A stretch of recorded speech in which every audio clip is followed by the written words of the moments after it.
Shin da gaske ne Shugaba Buhari ya mutu tun a shekarar 2017?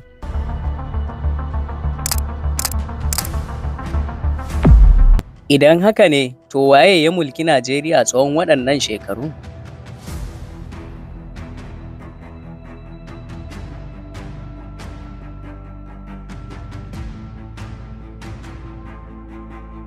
Saboda tun bayan hawan mulkin Buhari a shekarar 2015, kamar yadda ya ɗau alkawari. From the day we are zoning as a government, anybody who abused trust will be called to account.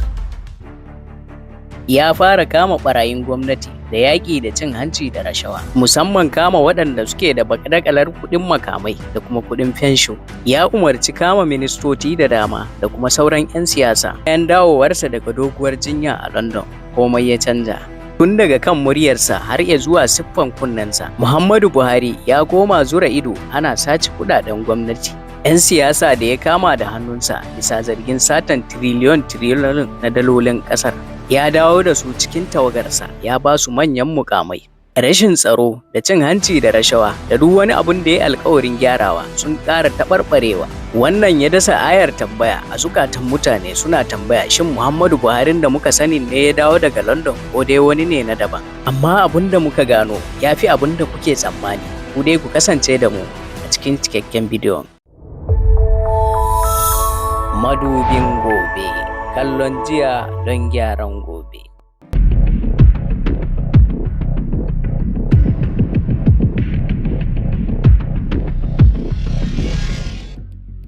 Domin mu gane ainihin abin da yake faruwa sai mun koma baya.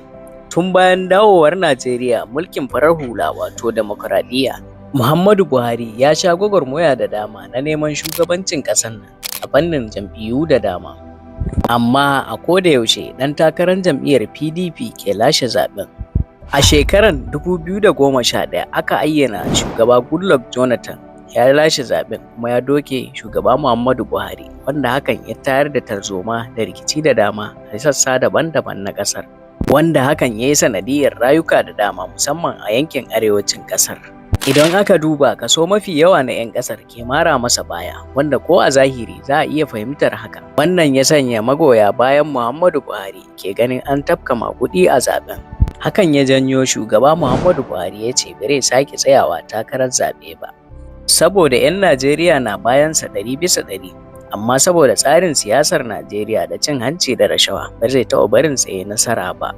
Jam'iyyar PDP shekaru 16 tana mulkin ƙasar. Amma duk shekara sai ka ji an ce biliyoyin dalolin kuɗi sun ɓace a asusun gwamnatin ƙasar. Daga shekarar 2009 zuwa shekara ta 2011 an nemi kuɗi dala biliyan 6, kimanin naira tiriliyan 9 sama ko ƙasa. An rasa daga asusun tallafin man fetur wato fuel subsidy. Kuɗaɗe sun ci gaba da ɓatan dabo a asusun gwamnati, a gefe guda kuma mutane na rasa abin da za su iya ci. Bayan yawaitar kai hare-haren Boko Haram a yankin arewacin Najeriya a lokacin mulkin Goodluck Jonathan, an ware kuɗaɗe kimanin naira tiriliyan 2 domin sayan makamai domin yaƙi da waɗannan 'yan ta'addan Boko Haram. Amma daga baya aka samu labarin sace waɗannan kuɗaɗe, wanda da dama daga cikin kuɗaɗen an hallaka su a yaƙin neman zaɓe, kuma ga yaƙin da ya kamata a yi, amma madadin haka sai aka haifar da ƙofar samar da ƙarin hare-hare musamman a yankin arewa maso gabas akan fararen hula da dama, wanda ya yi sanadiyyar rayukan adadin mutane da dama wanda ba zai iya misaltuwa ba. Sunusi Lamido Sunusi, gwamnan babban bankin ƙasar a wancan lokaci, ya bayyana cewa dalar Amurka biliyan 20 ta ɓace, kimanin naira tiriliyan 30, wanda aka samu a riban man fetur. Sanadiyyar furta haka ya rasa aikinsa, inda dubban kudaden gwamnati suka ci gaba da bacewa a asusun gwamnati, amma a hakan ba tare da an kama wani ba ko an hukunta shi, wanda talakawan Najeriya ke ci gaba da fama da matsananciyar yunwa da kuma harin 'yan ta'adda, cin hanci da rashawa wanda shine kan gaba. Sai gashi Muhammadu Buhari ya zo, mutum mai dakewa akan gaskiya da kuma yaƙi da rashin adalci. Ya yi alkawarin yaƙi da cin hanci da rashawa, rashin tsaro musamman yaƙi da Boko Haram, dawo da tattalin arzikin ƙasa da kuma yaƙi da ɓarayin gwamnati, wanda su ne manyan matsaloli da suka addabi ƙasar, wanda talakawan Najeriya suka gaba wanda suka cancanta su ba wa ƙuri'arsu sai Muhammadu Buhari.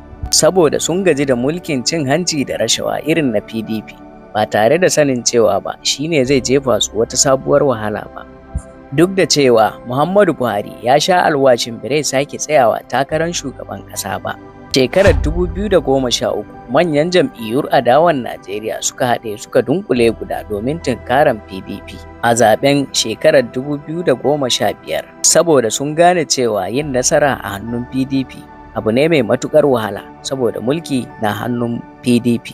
Jam'iyyar ACN wanda Bola Ahmed Tinubu ya kafa, sai kuma jam'iyyar ABGA wanda take da tasiri a kudancin ƙasa, sai kuma jam'iyyar ANPP wanda take da tasiri a arewacin ƙasa, da kuma jam'iyyar CPC wanda Muhammadu Buhari ya kafa.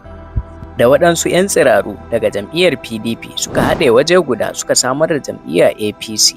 Sannan suka tsayar da Muhammadu Buhari a matsayin ɗan takararsu, sai dai ba wanda ya taɓa tsammanin abin da zai biyo baya. A zaben 2015, Muhammadu Buhari ya kafa tarihi inda ya doke shugaban ƙasa mai ci, wanda shine tarihi na farko da aka taɓa yi a siyasar ƙasar. Bayan sanar da Muhammadu Buhari a matsayin wanda ya lashe zaben ƙasar, magoya baya sun yi murna matuƙa a faɗin ƙasar marar misaltuwa. Suna murna da tsammanin ƙarshen damuwoyinsu ya zo domin za su samu sauƙin rayuwa da tsaro, amma abin da ya biyo ba ya girgiza kowa. Bayan rantsar da Muhammadu Buhari bai bata lokaci ba, ya bayar da umarnin kama ministoci, gwamnoni, 'yan kasuwa, kai har ma da dukkan 'yan siyasa da ake zargi da badakala. An fara da waɗanda suke da hannu a badakalar batan tiriliyon 2 don sayan makamai. A lokacin mulkin Goodluck Ebele Jonathan, makudan kuɗaɗe da suka ɓace ba tare da bincike ba ya sa an kama Sambo da Suki, tsohon National Security Advisor, wato mai ba da shawari akan harkan tsaro a lokacin mulkin Goodluck Ebele Jonathan. Shi ne wanda ake zargi da salwantar da dala biliyan 2 da aka ware don sayan makamai, sai kuma Abdulrashid Maina, tsohon shugaban fensho wanda aka kama kan zargin batar da daloli da ya kai dala biliyan 100. Ya gudu Amurka, daga baya aka kamo shi da waɗansu waɗanda ake zargi da badakala da kuma satan dukiyan al'umma. Muhammadu Buhari ya tilasta yin amfani da TSA, wato Treasury Single Account, don adana kuɗaɗen gwamnati a wuri guda, domin hakan zai ƙara inganta tsaro kan shiga da fita na kuɗaɗen. Tsaro, shugaba Muhammadu Buhari ya sauya manyan hafsoshin sojojin ƙasar da waɗanda yake ga sun cancanta da riƙe mukaman. Sannan ya mayar da hedkwatan sojoji Maiduguri, sannan ya ba su wata 3 domin fatattakar 'yan Boko Haram, wanda a lokacin mulkin Goodluck Jonathan 'yan Boko Haram sun riƙe sansanoni da dama a yankin Maiduguri. Bayan zuwan Muhammadu Buhari an fatattake su, sun koma neman tsira madadin riƙe sansanoni. Bayan 'yan watanni kaɗan, shugaba Muhammadu Buhari ya fara aiwatar da manyan ayyuka wanda 'yan ƙasa suke tsammani da zato. Lallai yanzu kam sauyi ya zo, nan da 'yan ƙanƙanin lokaci komi zai sauya.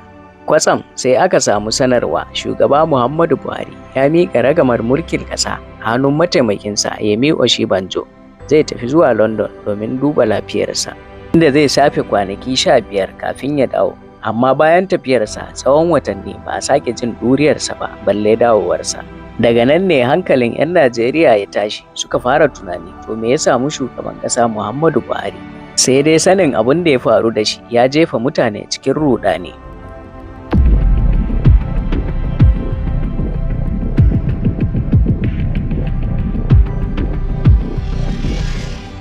Bayan shafe kwanaki 100 a London, shugaba Buhari ya dawo Najeriya kamar ba abin da ya faru.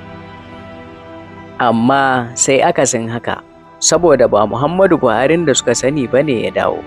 Bayan dawowarsa an shafe shekaru ba tare da aiwatar da wani abu muhimmi da aka san shi da shi ba. Sai koma baya da aka ringa gani, kama daga ƙaryar tattalin arzikin ƙasa, rashin tsaro, cin hanci da rashawa, wanda kuma da su yake yaƙi da su gadan-gadan. Tsohon shugaban fensho Abdulrashid Maina, wanda da aka bi har Amurka aka kamo shi dumu-dumu bisa zargin satan kudaden gwamnati, an dawo da shi cikin tawagar al'amarin shugabancin kasar tare da waɗansu 'yan siyasa da ke badakalar kudaden gwamnati. Ana ware biliyoyin kuɗi domin inganta ɓangarori da dama na ƙasar, amma ba wanda zai ce ma ga inda wannan kuɗaɗe ke tafiya. Cin hanci da rashawa ya ƙara ninninkuwa a ƙasar, karayar tattalin arziki ya ƙara ninninkuwa da talauci. Daga Naira 197 duk dala ta koma Naira 700, wanda a yanzu ta ninka haka ma. Wanda hakan ya yi sanadiyar ninninka hawan farashin kayan abinci, wanda ya yi sanadiyar sanya talakawan Najeriya kwana a cikin yunwa.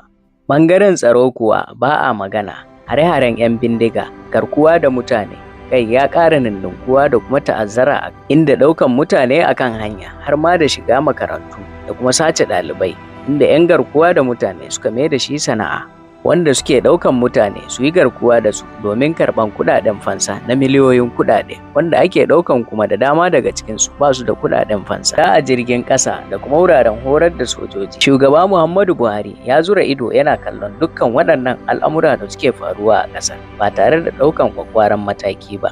Kan ya sanya wasu daga cikin kwamandodin ƙungiyar IPOB suke yaɗa jita-jitan cewa Muhammadu Buhari ya mutu a London tun a shekarar 2017, wannan an sauya shi ne da wani na daban. Kuma suka ce wani ɗan Sudan ne mai suna Jibrin Sudan, wanda ke matuƙar kama da Buhari. Wannan jita-jitar ta yi matuƙar tasiri a zukatan mutane da dama a ƙasar. Saboda kasancewar kafin tafiyar Muhammadu Buhari ya kasance mai taurin kai da rashin amincewa da abin da yake gani ba daidai ba ne. Amma bayan dawowarsa ya zura ido yana gani cin hanci da rashawa na ƙara ta'azzara a faɗin ƙasar, kuma ba tare da ɗaukan wani ƙwaƙƙwaran hukunci ba. 'Yan jam'iyyar adawa suka ci gaba da zarginsa na ƙin ɗaukan hukunci akan 'yan jam'iyyarsa ko kuma waɗansu na kusa da shi. Mutane sun kula cewa ya rame sosai, sannan kuma muryarsa ta sauya, siffar kunnensa ya canja tun bayan dawowarsa daga London, wanda waɗannan hujjoji suka ƙara sanya shakku a zukatan mutane, amma Muhammadu Buhari ya ƙaryata hakan da kansa.